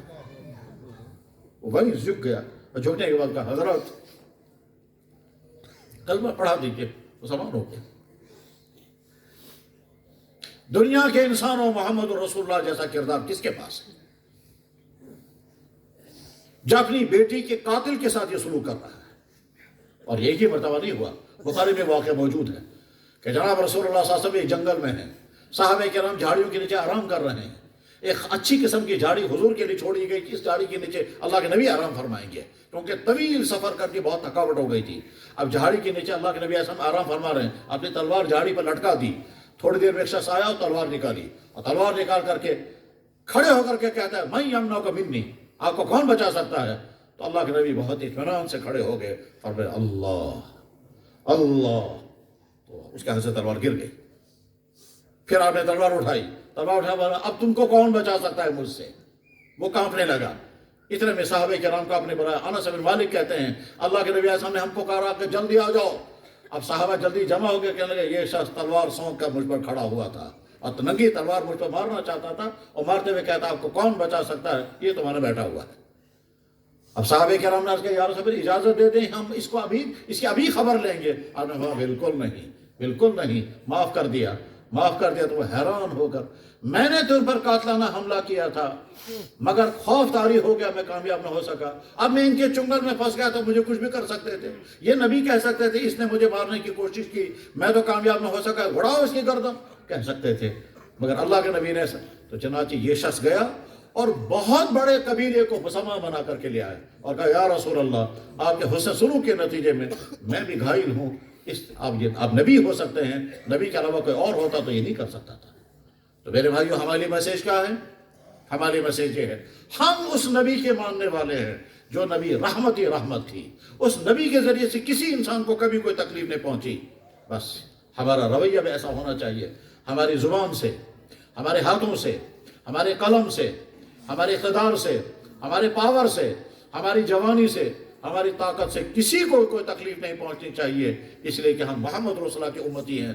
نہ اولاد کے ذریعے سے والدین کو، نہ والدین کے ذریعے سے اولادوں کو، نہ بھائیوں کے ذریعے سے بھائیوں کو، نہ شوہروں کے ذریعے سے بیویوں کو، نہ افسروں کے ذریعے سے ماتحتوں کو، نہ کلی کے ذریعے سے کسی کے ذریعے کسی کو کوئی تکلیف نہیں پہنچنی چاہیے، کیونکہ ہمارے لیے نمونہ محمد رسول اللہ صلی محمد رسول اللہ کو. اور اللہ کے نبی دنیا سے رخصت ہونے والے تھے. صحابہ کو محسوس ہو چکا تھا اب اللہ کے نبی دنیا میں رہنے والے نہیں ہیں. کئی مرتبہ کھل کر اعلان کر چکے تو لوگوں میں رخصت ہونے والا ہوں. حضور اب مسجد میں نماز پڑھانے کے لیے بھی نہیں آ پا رہے تھے اور مسجد میں دوسرا امام طے کر دیا گیا تھا. لیکن ایک دن حضور نے سوچا کہ مجھے جانا ہے مسجد میں اور بہت ضروری بات کہنی ہے. چنانچہ تشریف لائے، اس حال میں چل کر کے آئے کہ اب چل نہیں پا رہے تھے، آہستہ آہستہ پاؤں اٹھا کر کے تشریف لائے. حضرت عائشہ صدیقہ رضی اللہ عنہ کہتی ہیں ہم نے دیکھا کہ اللہ کے نبی ہم جا رہے ہیں اور زمین پر نشان لگ رہے ہیں کیونکہ پاؤں اٹھا نہیں پاتے، اور ایک ہاتھ تھا ایک صحابی کے کندھے پر، دوسرا ہاتھ تھا دوسرے صحابی کے کندھے پر، ایک ہاتھ تھا حضرت عباس کے کندھے پر، وہ حضور کے چچا ہیں، دوسرا ہاتھ تھا حضرت علی کے کندھے پر، وہ حضور کے داماد بھی ہیں اور چچیرے بھائی بھی ہیں. آہستہ آہستہ چل کر کے مسجد میں پہنچے، ممبر کے پہلی سیڑھی پر تشریف رکھ اور فرمایا اگر مجھ سے کسی کو تکلیف پہنچی ہو تو آج یہ بدلہ لے لو. کون حکمران کہہ سکتا ہے یہ؟ کون اقتدار والا کہہ سکتا ہے یہ؟ کون باپ اپنے بیٹوں سے کہہ سکتا ہے اگر میرے بیٹوں اگر میرے ذریعے سے تم کو کوئی تکلیف ہوئی تو بدلہ لے لو؟ کون شوہر اپنی بیوی سے کہہ سکتا ہے؟ محمد رسول اللہ تمام صحابہ میں کھڑے ہوئے اگر میرے ذریعے سے کبھی کسی کو تکلیف پہنچی ہو آج یہ بدلہ لے لو. چنانچہ ایک صحابی کھڑا ہو گیا، اس نے کہا یا رسول اللہ فلاں میدان میں ہم تھے، وہاں سب بندی ہو رہی تھی، اس وقت آپ نے ڈنڈا مار کر مجھے کہا تھا پیچھے ہٹ جاؤ، وہ جو آپ نے میرے پیٹ پر ڈنڈا مارا تھا اس کا بدلہ مجھے دے دیجیے. تمام صحابہ ہکا بکا ہو گئے اور آنکھیں پھاڑ کر کے دیکھ رہے ہیں کیا یہ حضور سے بدلہ لے گا؟ کیا یہ حضور کے مبارک پیٹ پر ڈنڈا مارے گا؟ وہ کھڑا ہے. حضور نے فرمایا ٹھیک ہے، میں نے واقعی تم کو اس وقت مارا تھا لیکن مارنے کا ارادہ تو نہیں تھا نا، میں تو کہہ رہا تھا پیچھے آ جاؤ، تم تھوڑا صف میں آگے بڑھے ہوئے تھے، میں نے ڈنڈے سے کہا تھا پیچھے ہو جاؤ. بالکل ایسے جیسے پریئر میں ٹیچر بچوں کے بیچ میں سے ہوتا ہے اور بچوں کو کہتا ہے بیٹا تھوڑا ادھر ہو جاؤ، بیٹا تھوڑا آگے ہو جاؤ. یہ تو ہوتا ہے. کبھی آدمی تھپڑ مار کے بھی آگے پیچھے کر دیتا ہے تو مارنا تھوڑی انٹینشن مارنا نہیں ہوتا ہے. تو اللہ کے نبی کے ہاتھ میں اگر کوئی چھڑی تھی اور آپ نے کہا ذرا پیچھے ہو جاؤ، یہ جو پیٹ پر ڈنڈا لگا ہے یہ مارنے کا ارادہ نہیں تھا، مگر اس شخص نے کہا اسی کا مجھے بدلہ چاہیے. حضور نے فرمایا ضرور بدلہ لے لو. جب وہ آگے آیا اللہ کے نبی علیہ السلام کھڑے ہو گئے، آخری عمر میں ہیں، بیمار ہیں، کمزور ہیں، مشکل سے مسجد پہنچے ہیں، اسی ناتوانی کی حالت میں کھڑے ہو گئے. اس نے کہا یا رسول اللہ جب آپ نے ڈنڈا مارا تھا تو میرا پیٹ ننگا تھا، آپ پر کپڑا اس وقت ہے، اگر کپڑے کی اوپر سے میں نے ڈنڈا مارا تو بدلہ برابر نہیں ہوگا، آپ کپڑا ہٹائیے. اللہ کے نبی صلی اللہ علیہ وسلم نے مبارک کرتا اوپر اٹھایا اور اس کے بعد پھر وہ آگے بڑھ کر کے اس جگہ پر اس نے بوسہ لیا اور خوب بوسے لینے کے بعد کہا مجھے تو یہ بدلہ لینا تھا، آپ دنیا سے رخصت ہونے والے ہیں، یہ سعادت مجھے کہاں مل سکتی تھی. اس کے بعد آپ نے فرمایا اگر کسی کا پیسہ میرے ذمہ ہوگا آج ہی لے لو. ایک صحابی کھڑے ہو گئے، کل گئے یا رسول اللہ میرے 3 درہم آپ کے ذمہ باقی ہیں. فرمایا کیسے؟ انہوں نے کہا فلاں جگہ پر یہ ہوا تھا. آپ نے فرمایا ہاں یہ بات صحیح ہے، واقعی تو تمہارے 3 درہم میرے ذمہ باقی ہیں، شاید یا تو مجھے خیال نہیں رہا کہ میں نے ادا کر دیے ہیں یا میں نے کسی کو کہہ دیا تھا ادا کرنے کے لیے اس ادا نہیں کیے ہوں گے. بہرحال جو بھی ہوا ہو تمہارے 3 درہم میرے ذمہ باقی ہے. فرمایا قسم جناب رسول اکرم صلی اللہ علیہ وسلم کے چچیرے بھائی کا نام ہے، حضرت عباس کے بیٹے کا نام قسم. عبداللہ ابن عباس کے بڑے بھائی کا نام تھا فضل، چھوٹے بھائی کا نام تھا قسم. فرمایا قسم ان کے 3 درہم ادا کر دینا. میرے بھائی ہمارے نبی کا رویہ انسانوں کے ساتھ ایسا تھا، ہمارا رویہ بھی ایسا ہی ہونا چاہیے. نہ ہماری زبان کسی کو تکلیف پہنچے، نہ ہمارے رویوں سے کسی کو تکلیف پہنچے، نہ ہمارے قلم سے کسی کو تکلیف پہنچے. محمد رسول اللہ رحمت للعالمین تھے اور رحمت ہی رحمت تھے. اور یہ رحمت انسانوں کے لیے بھی تھی، جانوروں کے لیے بھی تھی، مردوں کے لیے بھی تھی، عورتوں کے لیے بھی تھی، اپنوں کے لیے بھی تھی اور دشمنوں کے لیے بھی تھی. آپ نے دشمنوں کے ساتھ دشمنی نہیں کی، دشمنوں کے ساتھ بھی آپ نے رحمت کی. ہم کیسے امتی ہیں؟ ہم کیوں فخر کے ساتھ کہتے ہیں میں اس کو یہ کر دوں گا اور یہ کر دوں گا؟ اور کمال یہ ہے کہ جنہوں نے ستایا، جب ہاتھ میں پاور آ جاتا ہے، پاور آنے کے بعد انسان نہ ستائے، وہ ہے کمال. اور میرے بھائی اس بات میں ختم کرنے والا ہوں. میں نے ایک مرتبہ کتاب پڑھی تھی، میرے پاس کتاب موجود ہے، میگزین. آپ میں سے جو پڑھے لکھے لوگ ہیں سمجھ میں آ جائے گا. ساؤتھ افریقہ کے ایک بڑے مشہور لیڈر گزرے ہیں جو طویل زمانے تک جیلوں میں رہے ہیں، اور طویل زمانوں کے بعد جیل سے نکل کر کے پھر ساؤتھ افریقہ کے پریزیڈنٹ بھی بن گئے تھے. ممکن ہے آپ میں سے بہتوں کو نام یاد آیا ہوگا، اور جو نئی عمروں کے بچے ہیں ان کو نام یاد نہیں آئے گا. ان کو بتانے کے لیے تاکہ آپ کی انفارمیشن صحیح رہے، میں نام بتا دیتا ہوں، ورنہ ممبروں پر اس طرح کے تذکرے کبھی کبھی نامناسب محسوس کیے جاتے ہیں. لیکن میں بتا دیتا ہوں، ساؤتھ افریقہ میں 2 کمیونٹیاں رہتی ہیں، ایک سفید اور ایک کالے. ٹھیک، سفیدوں اور کالوں میں آپس میں ٹکراؤ چل رہا تھا. تو وہ جو کالوں کا لیڈر تھا اس کا نام تھا نیلسن منڈیلا. وہ نیلسن منڈیلا جیل میں بند کیا گیا، تقریباً 25-30 سال وہ جیل میں رہے. ٹھیک ہے، جب وہ رہا ہو گئے تو رہا ہونے کے بعد پھر وہاں الیکشن ہوا، اور اس کے بعد پھر اس نے الیکشن لڑا اور وہ پریزیڈنٹ بن گیا. تو نیلسن منڈیلا ساؤتھ افریقہ کا پریزیڈنٹ. ان کے انٹرویو میں نے بہت سارے پڑھے ہیں اور الگ الگ انداز کے انٹرویو پڑھے ہیں. تو ایک جگہ لکھا ہوا کتاب میرے پاس موجود ہے، اور یہ کتاب چھپی ہے علی گڑھ یونیورسٹی سے.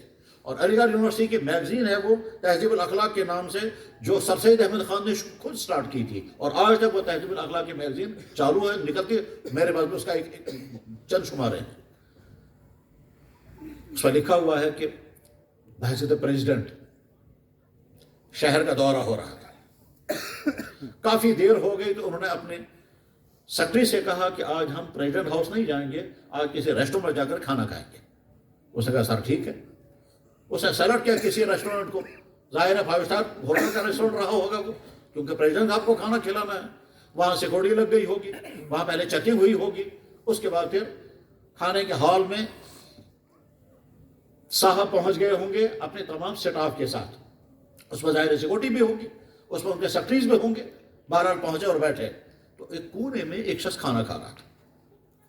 جو ہی اس شخص کی نظر اس پر پڑی تو وہ کانپنے لگ گیا اور اس کے حواس اڑ گئے. وہ بہت زیادہ پریشان ہو گیا.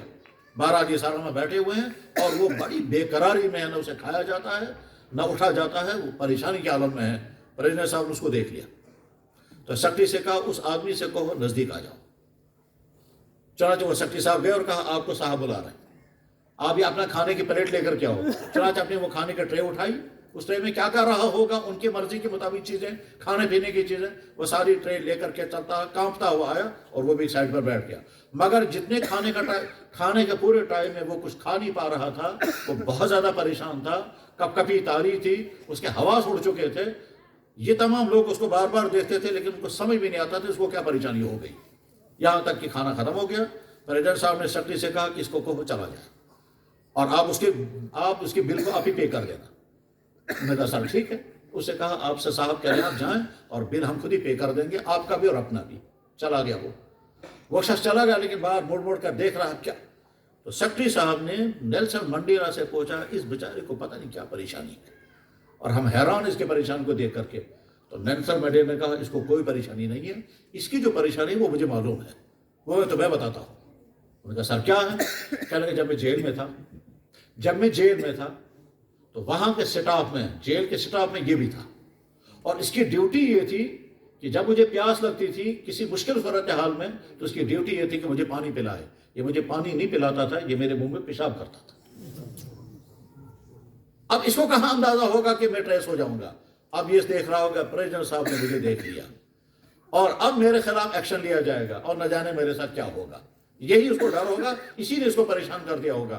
پھر نیلسن منڈیلا کا آپ تمام اچھی طرح سے سن لیں اور اس کو میسج پہنچا دیں کہ آپ کے خلاف کوئی ایکشن نہیں لیا جائے گا، میں آپ کو کچھ نہیں کہوں گا، آپ کے متعلق کوئی قدم نہیں اٹھایا جائے گا۔ پھر آگے جو جملہ کہا ہے بس وہی مجھے سنانا تھا۔ اس نے کہا میں جیل میں رہا ہوں، جیل میں نے محمد کی آٹو بایوگرافی پڑھی ہے، جب انہوں نے مکے کے تمام دشمنوں کو معاف کیا تھا اسی وقت میں نے فیصلہ کیا تھا اگر میں باہر آ گیا تو میں بھی اپنے تمام دشمنوں کو معاف کر دوں گا۔ محمد صلی اللہ علیہ وسلم نمونہ ہے دنیا کے تمام انسانوں کے لیے۔ کیسے ایک وہ شخص جو ایمان سے محروم ہے، اس نے محمد صلی اللہ علیہ وسلم کو رول ماڈل کے حیثیت سے لیا اور ریفرنس دیا۔ محمد صلی اللہ علیہ وسلم جب باہر آئے تھے تو آپ نے مکے کے ان دشمنوں سے کوئی بدلہ نہیں لیا تھا، میں بھی اسے کوئی بدلہ نہیں لوں گا، اس نے میرے منہ میں پیشاب کیا تھا، اب اس کو ڈھونڈ رہے ہیں، اس کو میسج کریں گے، صاحب آپ مطمئن رہیے آپ کے خلاف کوئی ایکشن نہیں لیا جائے گا۔ سلام محمد رسول اللہ، سلام محمد رسول اللہ۔ یہ خدمت بابرکت میں سیرت رسول سدا بہار موضوع ہیں، ہزاروں چیپٹر، ہزاروں عنوانات ہیں، لیکن ظاہر ہے وہ سارا بیان نہیں ہو سکتا، تو میں کنکلوڈ کرتے ہوئے عرض کرتا ہوں، ہم میں سے جو جوان ہیں، چاہے ڈائس پر بیٹھے ہوئے جوان علماء ہوں، چاہے مجمع میں بیٹھے ہوئے ہمارے جوان بھائی ہوں، چاہے مدرسوں کے ہوں، چاہے کالجوں کے ہوں، تمہاری جوانی تمہارے اپنے ہاتھوں میں ہے۔ اس جوانی کو برباد ہونے سے بچانے کے لیے ضروری ہے اپنے لیے نمونہ بناؤ محمد رسول اللہ۔ تم میں سے جو شادی شدہ ہیں اپنے لیے نمونہ بناؤ بحیثیت شوہر محمد رسول اللہ کو۔ تم میں سے اگر کوئی بیمار ہیں گھبرانا نہیں، نمونہ ہے محمد رسول اللہ صلی اللہ علیہ وسلم۔ حضور نبی علیہ السلام بیمار بھی ہوئے، آپ کو زہر بھی دیا گیا، آپ پر جادو بھی کیا گیا، آپ کو چوٹیں بھی ماری گئیں، آپ پر حملے بھی ہوئے، آپ کا سر بھی زخمی ہوا، آپ کے دندان مبارک بھی شہید ہوئے، یہاں تک کہ ایک مرتبہ آپ خود گھوڑے پر چڑھ کر کے دوڑ رہے تھے کہ گر گئے، اور گرنے کے بعد وہ زخمی بھی ہو گئے، اور 1 مہینے تک آپ نے بیٹھ کر نماز پڑھی۔ بیماریاں آئیں گی، بیماریوں میں گھبرانا نہیں ہوتا، بیماریاں آئیں گی، بیماریوں میں اللہ کے مطابق جملے غلط نہیں بولنے ہوتے ہیں۔ ہمارے نبی کو بھی بیماری آئی اور ہر قسم کی بیماری آئی، تو بیماری کو فیس کرنا ہے اور علاج کرنا ہے اور اللہ کے فیصلے پر راضی ہونا ہے۔ بیماروں کے لیے نمونہ وہ محمد رسول اللہ، جن کو زہر دیا گیا، جن پر جادو کیا گیا، جن کو چوٹ ماری گئی، جن کو زخمی کیا گیا، جن کے دندان مبارک شہید ہو گئے، اور جو اپنے ہاتھ سے بھی گر گئے تھے اور خود بھی چکمے تھے، ہر حالت میں نمونہ۔ اور اگر کرسی ہاتھ میں آئی ہے، چاہے چھوٹی ہو یا بڑی کرسی ہو، تو نمونہ ہمارے لیے محمد رسول اللہ۔ اور اگر کوئی استاد ہے تو محمد صلی اللہ علیہ وسلم استاد ہے تمام صحابہ کرام کے لیے، وہ نمونہ ہمارے لیے محمد رسول اللہ کی ذات اقدس۔ اگر کوئی جو جس حالت میں ہے اس حالت کے لیے محمد صلی اللہ علیہ وسلم نمونہ ہے۔ اللہ اسی لیے اعلان کرتے ہیں لَقَدْ كَانَ لَكُمْ فِي رَسُولِ اللَّهِ أُسْوَةٌ حَسَنَةٌ۔ محمد صلی اللہ علیہ وسلم تمہارے بہترین نمونہ ہے، اور یقیناً بہترین نمونہ ہے، اس سے بہتر نمونہ دنیا کے انسانوں کے لیے ہے ہی نہیں۔ یہی وجہ ہے کہ ہر نبی ایک علاقے کے لیے ہوتا تھا، کوئی نبی پوری دنیا کے لیے نہیں آیا، کسی نے کبھی نے اعلان نہیں کیا میں ساری دنیا کے لیے نبی بن کر آیا، چاہے وہ آسمانی مذاہب ہوں چاہے زمین کے مذاہب۔ اس روئے زمین پر، اس دھرتی پر جتنے مذہب ہیں، کسی مذہب کے سربراہ نے اعلان نہیں کیا دنیا کے تمام انسانوں کے لیے ہم پرافٹ بن کر آئے، ہم اوتار بن کر آئے، ہم نبی صرف محمد رسول اللہ کی ذات اقدس ایسی ہے جن کے لیے اللہ نے اعلان فرمایا آپ تمام دنیا کے انسانوں کے لیے نبی ہو، جن کے تمام نبیوں نے کہا کہ محمد صلی اللہ علیہ وسلم نبی ہیں، جن کے نبی ہونے کا اعلان فرشتوں نے کیا، جن کے نبی ہونے کا اعلان جنگلی کے، اور جن کے نبی ہونے کا اعلان تمام مذہبی کتابوں میں ہے، چاہے جس مذہب کی کتابیں کیوں نہ ہو، چاہے جس مذہب والوں کی کتابیں کیوں نہ ہو۔ مجھے یاد ہے ہمارے علماء میں سے گزرے ہیں حضرت مولانا عبدالصمد سارم ازہری، یہ حضرت مولانا انور شاہ صاحب کے شاگرد تھے، یہ مصر میں تھے۔ مصر میں جامعہ ازہر کے اندر سیرت کانفرنس ہوئی تو مولانا عبدالصمد صاحب سے کہا گیا کہ آپ کو بھی بات کرنی ہے۔ عبدالصمد صاحب کہتے ہیں میں سوچتا رہا کہ مصر کے علماء کو میں کیا سیرت سناؤں گا، یہ تو سارے کے سارے سکالر ہیں، یہ تو سارے کے سارے ماہر ہیں۔ میں سوچتا رہا تو میرے دماغ میں عجیب بات آئی کہ میں ان کو سیرت کی وہ چیز سناؤں گا جو انہیں کبھی سوچی بھی نہیں ہوگی۔ کیا سناؤں گا؟ کہا دیکھو میں بر صغیر سے آیا ہوا ہوں، اور بر صغیر میں بہت بڑا مذہب ہے ہندوازم، اور ہندوازم کی بنیادی کتابیں ہیں ویداز، ان ویداز میں ہمارے نبی کا تذکرہ کہاں ہے، میں وہ سناؤں گا ان کو، انہوں نے کہاں سنا ہوگا آج تک۔ چنانچہ انہوں نے ویدوں کا مطالعہ کیا، اور ویدوں میں محمد رسول اللہ کے متعلق جو کچھ لکھا ہوا تھا وہ سارا ریکارڈ، اور اس کے بعد پھر مصر کی جامع ازہر میں جب عبدالصمد ازہری کی تقریر ہوئی ہے تو سارے اشعش کرتے رہے ہزاروں سال پہلے لکھی گئی ویدوں میں ہمارے نبی کا تذکرہ کیسے آ گیا۔ اس کا نام بھی ہے، آپ کی جائے پیدائش بھی ہے، آپ کے کارنامے بھی ہیں، آپ ہجرت کر کے کہاں جائیں گے وہ بھی ہیں، ان کتابوں میں کہاں سے آ گیا؟ تو محمد صلی اللہ علیہ وسلم نبی برحق، دنیا کی تمام مذہبی شخصیات نے ہمارے نبی کا تعارف کرایا، ان کا نام مبارک بیان فرمایا، اسی نبی کے ہم فالوور ہیں، اسی نبی کے ہم امتی ہیں۔ ہم اعلان کر کے کہتے ہیں کیا؟ ہم اللہ کے بندے ہیں اور محمد رسول اللہ کی امتی ہیں۔ محمد رسول اللہ خاتم النبیین، مدرسہ ہے مدرسہ ختم نبوت، آخری نبی اللہ نے محمد صلی اللہ علیہ وسلم کو قرار دیا، تمام دنیا کے لیے نبی محمد رسول اللہ کو قرار دیا، اور ہر نبی نے اپنے بعد آنے والے نبی کو کہا، اور ہر نبی نے اعلان کیا کہ نبی آنے والا ہے۔ تو جس نبی کا اعلان اللہ نے، نبیوں نے، فرشتوں نے، یہاں تک کہ جنگلی جانوروں نے بھی کیا۔ اور جنگلی جانوروں کا واقعہ کتاب میں لکھا ہوا تھا۔ ایک صحابی تھے،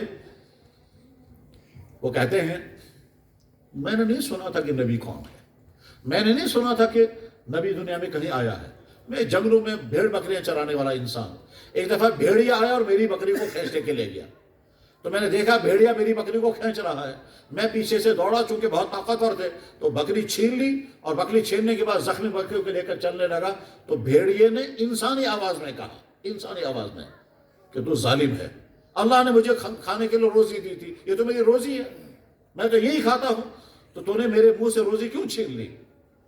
تو کہتا ہے میں نے کھڑے ہو کر کے بھیڑیے سے کہا، او بھیڑیا تو جانور ہے، جنگلی جانور، تو انسان کی طرح سے بات کر رہا ہے، کہیں قیامت تو نہیں آ گئی؟ اس نے کہا قیامت تو آنے والی ہے، قیامت یہ نہیں ہے کہ میں بات کر رہا ہوں، قیامت افسوس کی بات یہ ہے کہ نبی آ چکا ہے اور تو اب بھی یہاں بیٹھا ہوا ہے۔ کہتا میں حیران ہو گیا بھیڑی کے زبان سے سن کر نبی دنیا میں آیا ہے، کہاں نبی آیا تو مجھے نہیں معلوم۔ کہنے لگا میں دوسرے لوگوں سے ملتا رہا، دوسرے بکر والوں سے پوچھتا رہا بھائی یہ نبی کہاں ہے، کسی نے نہیں بتایا۔ ہوتے ہوتے ایک دن ایک شخص نے کہا بھائی میں نے سنا ہے عرب میں کوئی نبی آیا، یہ ملک شام میں تھا، جو ہی میں نے سنا عرب میں نبی آیا تو چل پڑا، وہاں سے چلتا رہا، راستے میں جو ملتا اس سے پوچھتا رہا، یہاں تک کہ پہنچ گیا مدینہ طیبہ۔ پہنچنے کے بعد پھر صحابی سے ملاقات ہوئی، اس نے پوچھا اہذہ مدینۃ النبی، کیا یہ نبی کا شہر ہے؟ اس نے کہا نعم ہذہ مدینۃ النبی، یہ نبی کا شہر ہے۔ اس نے اب اس کے بعد گفتگو کی، کہنے لگے میں نبی کے ملاقات کے لیے جا سکتا ہوں؟ اس صحابی نے کہا ضرور جا سکتے ہو۔ کہنے لگے، اس نے کہا وہاں کوئی پیسہ دینا ہوتا ہے؟ کہنے لگا کوئی پیسہ نہیں دینا ہوتا ہے۔ اس نے کہا میرے پاس یہ بکریاں ہیں، یہ کہاں رکھوں گا؟ اس نے کہا میرے گھر میں رکھو۔ اس نے کہا جناب آپ کے گھر میں بکریاں رکھوں گا، جب میں واپس نکلوں گا تو آپ میری بکریاں واپس دو گے یا کھائی جاؤ گے؟ کیونکہ میں تو پردیسی انسان ہوں، اجنبی انسان ہوں، تم اگر انکار کرو کہ میں کچھ نہیں کر سکتا۔ اس نے کہا یہ نبی کا شہر ہے، یہاں کوئی کسی پر ظلم نہیں کرتا، یہاں کوئی کسی کا مال نہیں کھاتا۔ بکرے اس کے حوالے ہو گئی، بکرے اس صحابی کے حوالے، یہ چلتا رہا آگے، پوچھتا رہا، یہاں تک کہ پہنچا وہاں جہاں رونق افروز تھے اس کائنات کے سردار محمد الرسول اللہ۔ دروازے سے کھڑے ہو کر کہتا تھا ارسلنی الیک الذئب، حضرت مجھے بھیڑیے نے آپ کے پاس بھیجا۔ باشر اسلام سوز بت، اللہ کے نبی سمجھ گئے، فرمایا اندر آ جاؤ۔ بلال کو بلوایا، فرمایا اذان پڑھو، اسے اذان پڑھی، صحابہ جمع ہو گئے اور فرمایا سناؤ کیا کہنا ہے۔ اب وہ سارا واقعہ سنایا، سارا واقعہ سنانے کے بعد کہا کہ مجھے بھیڑیے نے کہا، بھیڑیے کے کہنے پر میں نبی کی تلاش میں نکلا اور ہوتے ہوتے جہاں پہنچا، پھر صحابہ کو مخاطب کر کے کہتا ہے مجھے نہیں معلوم ہے کب تک میں زندہ ہوں، آپ تمام گواہ رہنا، میں تسلیم کرتا ہوں یہ نبی محمد رسول اللہ کا نبی ہے۔ اس کے بعد اللہ کے نبی نے فرمایا تب تک قیامت نہیں آئے گی جب تک پتھر گواہی نہ دیں کہ میں نبی ہوں، درخت گواہی نہیں دیں کہ میں نبی ہوں، مٹی کے ڈلے گواہی دیں کہ میں نبی ہوں، جیسے جنگلی بھیڑیے نے گواہی دی کہ میں نبی ہوں۔ لن تقوم الساعة حتى يشهد الحجر والمدر والشجر كما شهد به الذئب، جیسے ایک جنگلی بھیڑیے نے گواہی دی میں اللہ کا نبی ہوں، اسی طرح سے پتھر گواہی دیں گے میں اللہ کا نبی، درخت گواہی دیں گے میں اللہ کا نبی، مٹی کے ٹکڑے گواہی دیں گے میں اللہ کا نبی، یقیناً محمد اللہ کے نبی اور ہم ان کے امتی ہیں۔ ہمارے لیے زندگی گزارنے کے لیے رول ماڈل محمد الرسول اللہ، لقد کان لکم فی رسول اللہ اسوۃ حسنہ۔ اللہ اسی نبی کے دامن کے ساتھ ہماری وابستگی موت تک قائم رکھے، اور اسی نبی کی وابستگی کے ساتھ ہم دنیا سے رخصت ہوں، اور قیامت کے دن ہم اللہ کے نبی کے جھنڈے کے ساتھ ہوں، اس میں ہماری دنیا بھی کامیاب اور آخرت بھی کامیاب ہوگی۔ مبارک ہے مدرسے والوں کو، انہوں نے چھپر جیسی حالت میں زندگی گزاری ہے اور اپنے بچوں کو پڑھا رہے ہیں۔ میرے بھائیوں، دین کے کام اسی طرح کی مشکلات میں ہوا کرتے ہیں۔ اللہ کے نبی علیہ السلام نے ساری زندگی جتنے سفر کیے ہیں کبھی آپ کے لیے جائے نماز کہیں نہیں بچھایا گیا، ہمیشہ مٹی پر نماز پڑھی۔ اللہ کے نبی علیہ الصلوۃ والسلام کی مسجد میں کوئی فرش نہیں بچھایا گیا، ساری زندگی آپ نے مٹی پہ نماز پڑھی ہے۔ اللہ کے نبی علیہ الصلوۃ والسلام نے ساری زندگی جب بھی غسل فرمایا کبھی آپ نے مگ سے اپنے جسم پر پانی نہیں ڈالا، کیونکہ مگ تھا ہی نہیں، ہمیشہ ہاتھ سے لے کر کے وضو فرمایا، ہاتھ سے لے کر کے غسل کیا۔ اللہ کے نبی علیہ الصلوۃ والسلام نے آپ کا بولا، اللہ کے نبی علیہ السلام کے زمانے میں آپ کے گھر میں ساری زندگی کبھی چراغ نہیں جلا،